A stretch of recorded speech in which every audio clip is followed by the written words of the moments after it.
Hello, welcome back to the channel. Today we're diving right into how to manage software development sprints using Monday.com, the ultimate tool that will streamline your workflow and increase productivity. The first thing you'll do is set up your board. This is where you'll manage all your tasks. Go to the main dashboard and click Create Board. Give it a name that represents your project.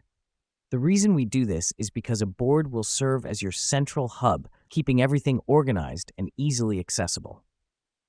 Now that you've created your board, let's add some groups. Click on the Add Group button and name it after your sprint. You can have multiple groups representing different sprints or stages of your project. This helps us because it allows for easy tracking of each sprint or phase, making sure nothing falls through the cracks. Next up, we're going to add tasks.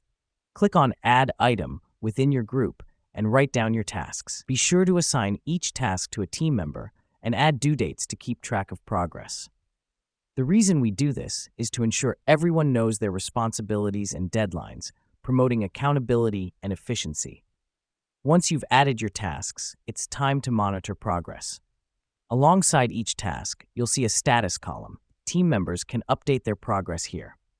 Let me explain why this matters. This visual representation of work done allows everyone to see at a glance where things stand, fostering transparency and encouraging progress.